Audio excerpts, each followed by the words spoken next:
So the early days of bringing him out, these were right at the beginning, the first times that we brought him out, and it was just magical. I imagine it was like a parent must feel, you can confirm this, Megan, when they see their child exploring the world for the first time and looking at things that we all take for granted, because goodness knows we take our beautiful earth for granted and don't notice all the details, but Andy did. He would walk around. When we first used to bring him out, it was before the aviary opened, just us guys and Andy. And he would walk down the rows of bird habitats and check out all the birds. He's looking at our pink pigeon there and really studying them more than I see human guests at the aviary look at these beautiful birds. So I encourage you to take a leaf out of Andy's book. That pink pigeon is still alive. She's the oldest pink pigeon on record anywhere in the world. The SSP for pink pigeons emails us every day to check that she's still alive. She's in our Treasures of the Rainforest building. Go visit her and give her the attention that Andy did, because she's certainly worth it.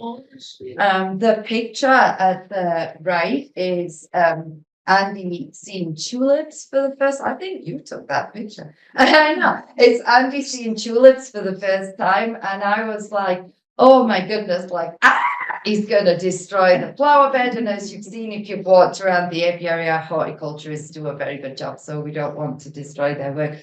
But he went down that row of tulips just like that and gently touched them with his beak. He didn't break a single petal. It was incredible to see him just checking that out. And then we started introducing him to new people slowly and on his terms. And we'd bring him out before the aviary was open with donors or board members just to see how he was going to take to new people being around. The picture on the left there, him flying over Randy, who is also no longer with us, who was a great donor and supporter of Tracy Aviary, and used to come with his little gang of old men and walk around the aviary with me and Andy, and to my delight, because I do love little old men, and they're always the best.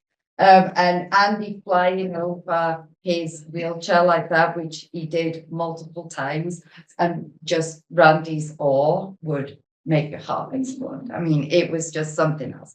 So we did that with him, and then we graduated to public walks, and you can see he took to that like a dog to water. We would bring him out, with the hugest crowds of people, and he was super around them. We'd always have multiple people there. I would walk with Andy and have my focus on him, and then my lovely friends here would help to talk to the crowd and manage the crowd. We are most of the time worried more about people than we did about Andy. People always lit up to see him, and he'd end up with an entourage following him like this, and he was just great about it. And that is so rare, you have no idea. The only condor in the world that you could do this with. And I say that with compulsion, because I know that there are other facilities in the country that have seen Andy, were inspired by Andy to hopefully raise an ambassadors of their own and bring them out and do the same thing and impact people the way that he did. And it's been tried and never replicated. So Andy is the only one, and that's nothing to do with me or any tremendous skill that I've got, and everything to do with him as an individual. No, that's the thing that I had most of the time. How do you not love that? I had a special bond with Andy. It was love at first sight. I think I loved him before I even met him, and he remains the love of my life. We had a special connection. The greatest gift I ever received was the gift of his trust and friendship. It's the greatest gift I will ever receive. I have grieved like you wouldn't believe since he passed. For a while at the beginning, I downplayed it a little because I thought people are going to think I'm crazy. But it didn't take long before people were reaching out to me with understanding and compassion that for me, losing him was like losing your partner, your life partner. He was my partner. He was a huge part of my identity. I'll never be the same without him, for sure. I mean, never be the same. But it wasn't just me that he made a connection with, and it certainly wasn't just me that loved him, that's for sure. He was a master at winning hearts, and the connections other people formed to him. I mean, good grief. Like this was not uncommon. It's just the ones we captured on photo, but I'd see faces like that all the time when we were out with him. The connections that others formed to him, whether in person, through meeting him directly or through his social media, were just remarkable. Even though he was a bird and not a person, he had a unique personality or birdality and demonstrated a lot of characteristics that are relatable to us humans, including his reactions to the world around him.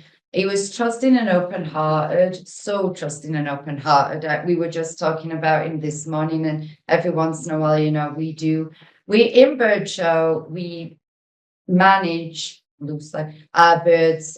We give them all the control. We don't really manage them at all. People ask us all the time why they don't fly away, and that's why they don't fly away. We let them do whatever they want. We don't make them do anything that they don't want to do, and for sure. But every once in a while, they need an annual exam or something like that, and you kind of have to take a little withdrawal from that trust account. We were just talking about it this morning. Arnold was reminiscing about a time he had to restrain Andy so the vets could check him out and take some blood work and all of that. And when he put Andy down after he was done, Andy just like looked at him like, what do you do, bro?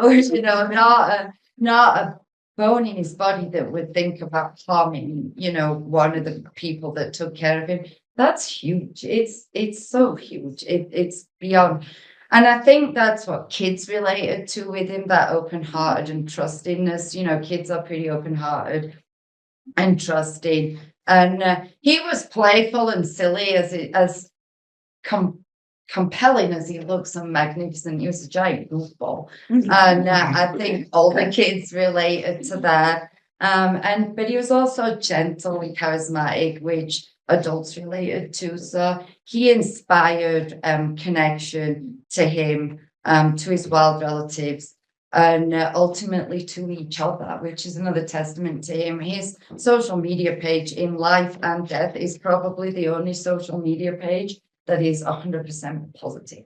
There is nothing on there that's not positive. And after he passed, seeing the camaraderie between people that didn't know each other, complete strangers. If you've been on social media, you know how complete strangers speak, complete strangers behind the anonymity of the computer, not on Andy's page.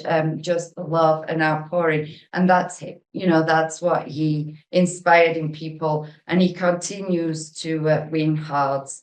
That's his legacy. This is just a shameless portion for me to include some beautiful photos of his handsome self